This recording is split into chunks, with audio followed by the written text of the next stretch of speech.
Good day to you. It's I, the Commissioner, Far Hill Fantasy Football League, burning down the Far Hill. This would be the Week 10 edition. I'm not saying sorry for my absence because I've got class and tests and things to do. So, this is, you get me when you get me.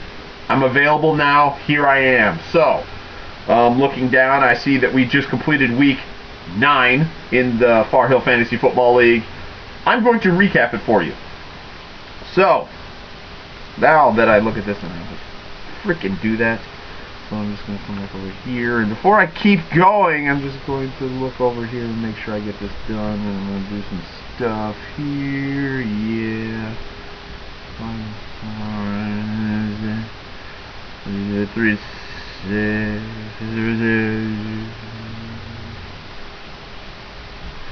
and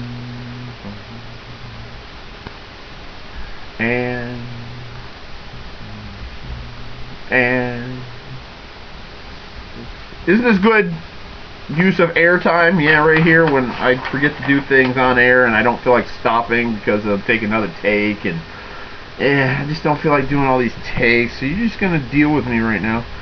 So suck it. And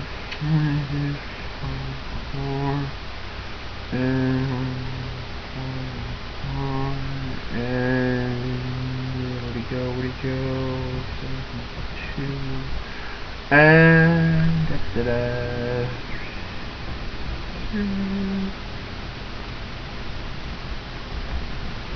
now I am prepared to give you the Week 9 recap. John Boy Special People gets it back in his second win in a row, defeats GAC 175 to 117. Mr. Julio Jones, 35 points, leads the ways for those special people. Looks like he's getting his groove back, so to speak. Yeah. Road Crew defeats the Fat Bastard 137 to 127 on the heels of Mr. Jimmy Graham's performance on the Monday Night Affair. Aaron Rodgers does lead the way for the Road Crew at with 35 points. And, you know, as weird as it is to say, as I look at the standings, the Hanson brothers are tied atop the league. But we'll get to Mr. Hanson, other Mr. Hanson in a minute. Monthly Plugs defeats Davis Dynasty by our nearest margin of the week, 184 to 182. Brandon Godzilla Marshall goes for 50 points to lead the way for the Monthly Plugs, who is, you know, leading the division himself. Terre Haute Bedator's Not Dead defeats Steel Curtain by the score of 172 to 166. I would like to thank Michael Vick for not totally screwing it up. Dougie freaking Martin, 87 points, leads the way. Now, if you can go check the look on the history of this, but this was the tie for the 4th highest score of a starter in league history. The score this high has not been seen since 2002. So, yeah, Dougie freaking Martin. And I was scared he was going to break Jimmy Smith's record. But I would have owned that one. I own that one too, so it would have been okay. So, yes. Irish Cop, as for previously mentioned, defeats Bad Dog 152 to 135. Drew Brees' 28 points is what is needed for the victory. To get the Irish Cop up to 7-2. Taking You Down defeats Agent P in the Brother Battle 165 to 156. Calvin Johnson goes for 35 points to lead the team that takes people down. So NFL picks this week goes to the Fat Bastard. Fantasy picks gets split between the Terre Haute Bedator's and the Monthly Plugs. Enjoy your 50 cents. So yes, the one between the segment announcement that I have here, and of course it's the most important, trade deadline is this Thursday. So I need, confirmed trades to my, box before kickoff of the game on Thursday night. So that is approximately 8:30. So I need it's got to be submitted to me by Thursday. I will push it through, especially if it involves, I'm going to try and keep an eye on it. But like I said, if you send me something, shoot me a text behind it so I can make sure to, you know, get everything situated. So this is the trade deadline. As I look on the message or the chat thing, I got an owner out there, you know, referring to me as a dictator because I changed I didn't change. We actually voted upon the league trading rules. So you can call me a dictator if I'm a dictator, but in the height of all things that was last year, there was an upheaval for a change. So I put it to a vote. It was decided upon. Here we are. Yes, that sucks if you have 5 really good players that you could trade and you're not doing so well. I mean, it's basically a redraft league, so to speak. Okay, yeah, so nobody trades draft picks, so you're just down to trading players. So I'm sure you didn't get an ample amount of trade offers that would, you know, I guess I haven't even received trade offers. I've been trying to shop Arian Foster, but, you know, no one wanted him, I guess. So, yeah. So, you know, it is what it is. So, you know, like I said, I pretty much said this last year. You just, you know, we made the change, adapt. And it appears everyone has adapted by not trading. I think there might be, has there been 5 trades this year? I could look, but I don't want to have all this dead air again. So, I mean, that's just the way it is. So you come back around, you can trade in the off season after the draft in April. And then you can trade picks, you know, 1 through 4. You can trade players if you need somebody to hold. I mean, heck, I'll be looking for it. I can't hold Arian Foster. So I'll be looking for somebody in the offseason to, you know, make a deal. So, you know, sit back, wait, make a deal, trading a high player for a high player in the offseason, keep going. So there it is. So that's my spiel on the chat board message or the thing. So, you know, reply, whatever. Like I said, it is what it is. I mean, that's what we voted on. Yeah. So go from there. So, trade deadline this Thursday must be submitted to Commissioner myself by kickoff, and then I will then push it through. So, with that, I will get into our week. Oh, before I even get into our week 10 matchups, I should, you know, do this as we are now 4 weeks left in our regular season, so I should at least update the playoff standings.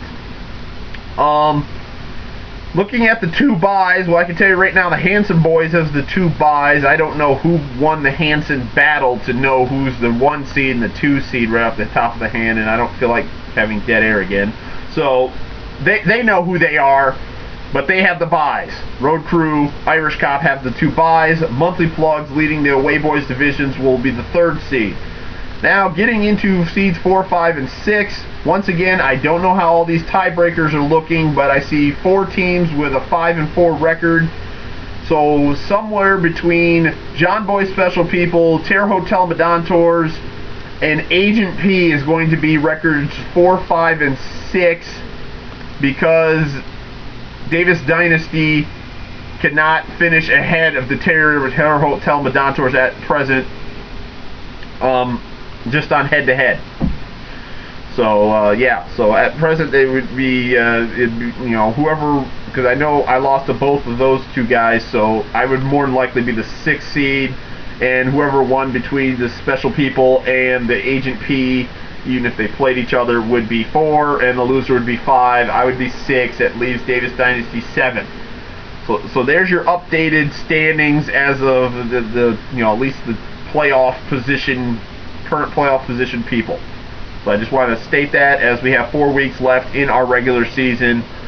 I believe week 10 here is our last week outside your division. Then you got to go through and play everybody in Division 3 back-to-back weeks. Or back-to-back weeks.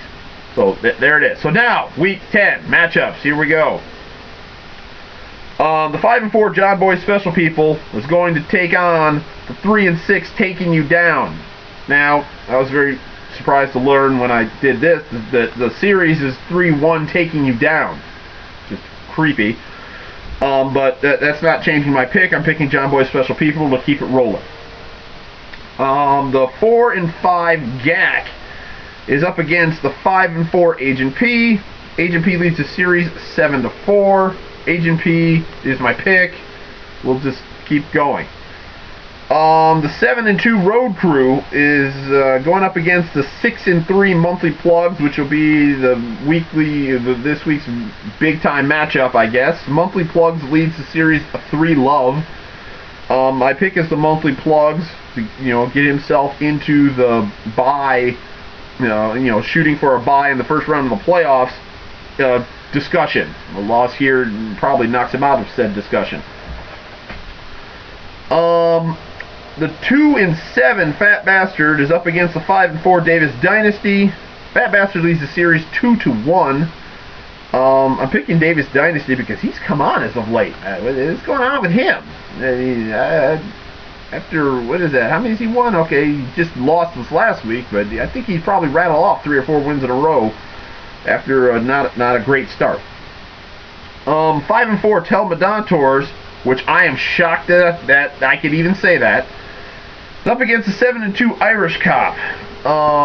Lifetime Series 8-1 Terre Haute Telmadontours. That will change this week because there's, receiver issues all over the place. Irish Cop is my pick, obviously. And lastly, the 3-6 Steel Curtain. That's it, underachieving 3-6 Steel Curtain is up against the 2-7 Bad Dog. 10-3 is the series for Steel Curtain. I'm picking Steel Curtain because he has to.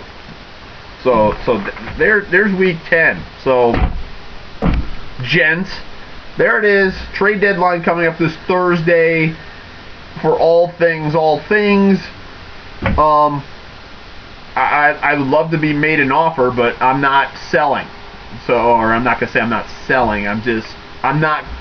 It's got to be an adequate, equal offer for this year. I am not playing for next year. I'm still in it, so I'm playing for this year. So you're going to try and toss me stuff it involves Arian Foster and draft picks or what. I don't care about your stupid draft picks. I'm still playing for this year. So yeah, preferably a wide receiver. I'm out, I think, as soon as I figure it out where the button is.